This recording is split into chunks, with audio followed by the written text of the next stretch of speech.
สบายดีพี่น้องสบายดียามเช้า สบายดีเบิร์ดทุกคนเนาะบรรยากาศยามเช้าน้องเนยหดต้นมะพร้าว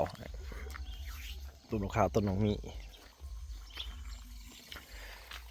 วันนี้ก็เป็นวันพระใหญ่อีกแล้ววันพระใหญ่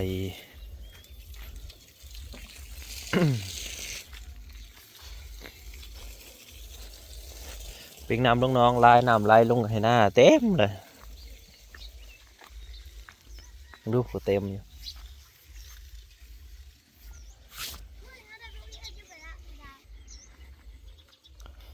มะม่วง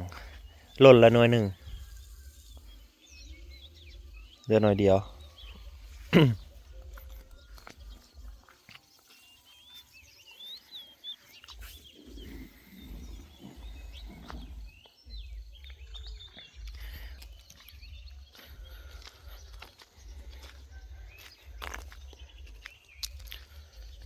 บรรยากาศยามเช้า มื้อนี้อาการร้อนแล้วแหละเพิ่นเบิ่งแล้วพี่น้องเอ้ยร้อนแล้วล่ะตื่นตื่นมากก็ยังพออยู่แต่ว่าช่วงกลางเว้นนี่ร้อนจัดแล้วเบิ่งเพราะว่าเบิดแล้วเด้ลมหนาวเบิดแล้ว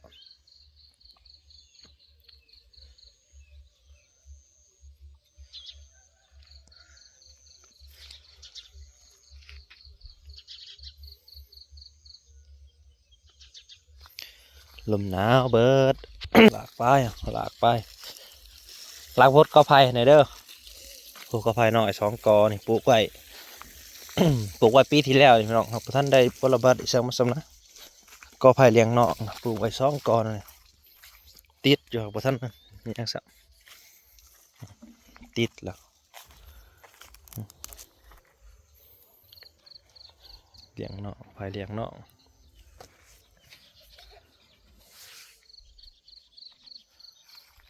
มาเชื่อมาขยายเท่านี้กอไผ่อันกิมซุง เรียนมานี่ประมาณสิขยายอยู่จาก4-5 กอต้นสะอมก็เด้นี่เป็นดอกแล้วเป็นอันนั้นเป็นยอดอ่อนแล้วแกงแทนเอาไม้แซ่บไปแทนได้เพื่อนเลย เกี่ยวกับคักกันได้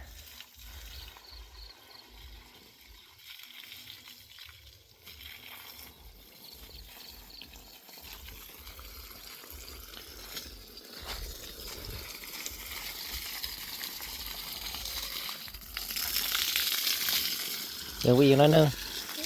เอาอีกน้อยนึงพอนี่เห็นมันโตแล้วมันก็คูไปเบิดแล้ววะ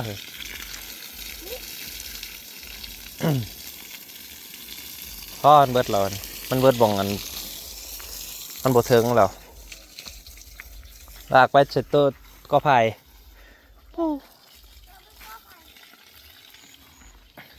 พูดลากไว้ถ้าพูด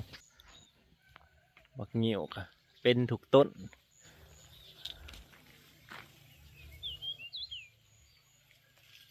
พ่อสีทราย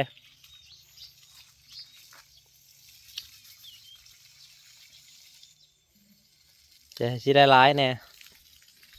ก็ไผ่กันเลย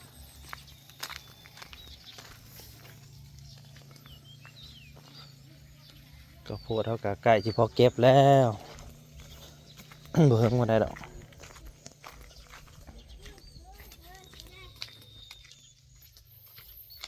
พริกทีปิดขวดออก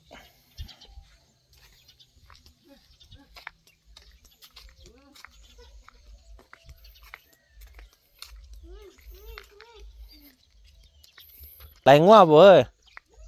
ฮะโย่ไหลงัวบ่ไหลงัวไหล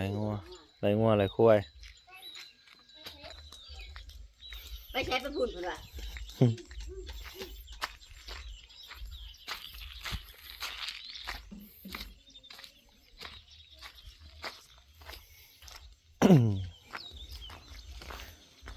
หัวควายเขาออกมาแล้ว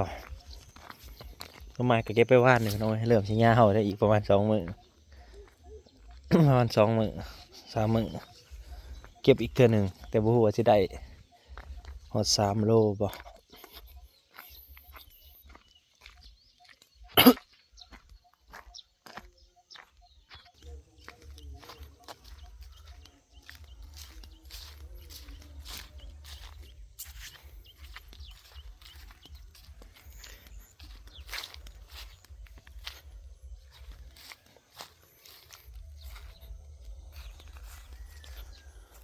ข้าวโพดเอาไปต้มกับโตเลือกไว้ว่านี่นะแก่ไว้แล้วได้พี่น้องเลยเหลือแต่สุราข้าวโพดอันนี้น่าจะแก่กว่านี่ข้าวโพดกันสีม่วงสีแก่ก่อน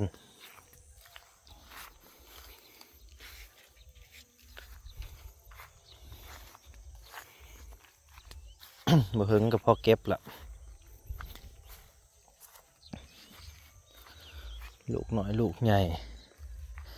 สับปนกันไป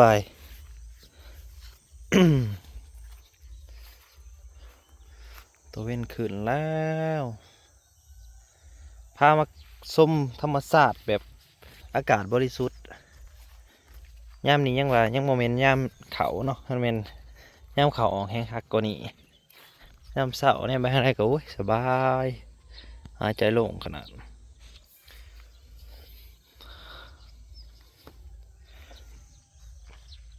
มันควายเขาออกมาแล้ว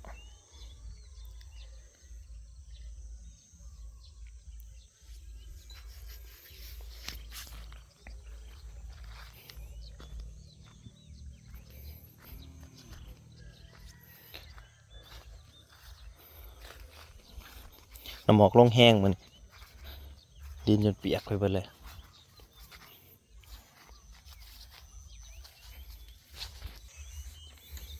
เริ่มสิบจังมีให้เห็นได้นี่พี่น้องเลยอีก10 ปีข้างหน้าผู้ว่าสิมีให้เห็นบ่นี่ตัวควายไผก็บ่คอยอยากเลี้ยงนะมันกินหลาย มันกินหญ้านี่หลายยำละมานะมันยากยำมันฝนตกยำหน้ามาเลยคันบ่มีหญ้าให้กินหลายอีหลีจังอิ่มท่านก็บ่อิ่มจักเทื่อตะกี้ยังว่าเขาเจ้าเลี้ยงไว้ใส่ขาดใส่ไทยเนาะแต่คู่มือนี่เขาเจ้าบ่ได้เลี้ยงไว้อันใส่ขาดใส่ไทยแหละเลี้ยงไว้แต่ขายอย่างเดียวราคามันก็ถึกๆหนึ่งคู่มือนี่ไปก็อยากยอมแต่เก่าโต๊ะสำนี้นั้นตัวใหญ่เท่านี้นะ2-3 หมื่นไว้แล้วนี่ตัวสำนี้นะ2-3 หมื่นเดี๋ยวนี้10,000ปลายๆก็ยังบ่ยังมีไฟซื้อมันถือแห้งแต่เก่าขายสำนี้ได้เป็นแสนพวย10 โตนี่บ่เห็นได้เป็น100,000-200,000พุ่นบ่แต่เก่าเดี๋ยวนี้แสนก็ยังบืนใส่บ่ได้10 โต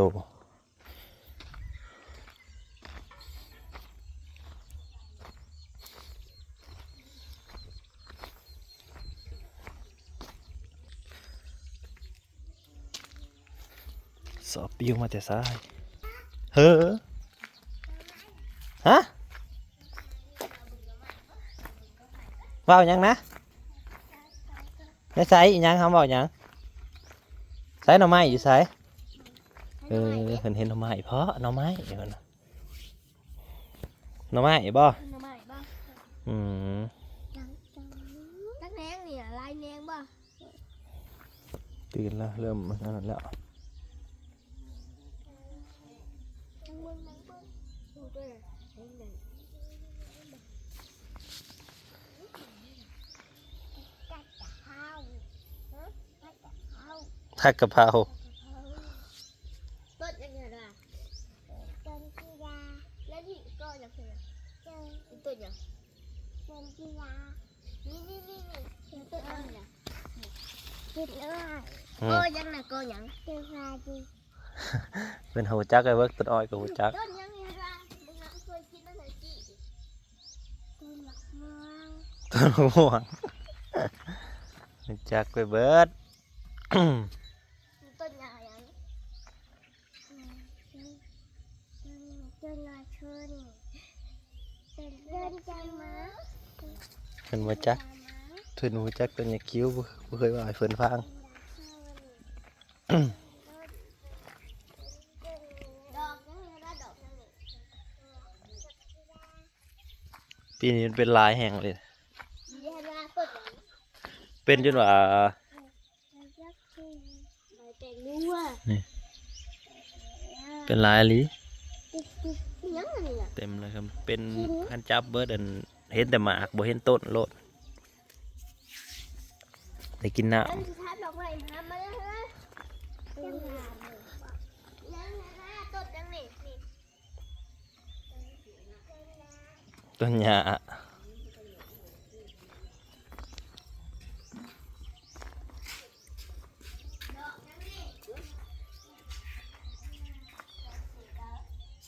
พอกันใหม่พี่น้อยขอบคุณอะไรที่มาหับชม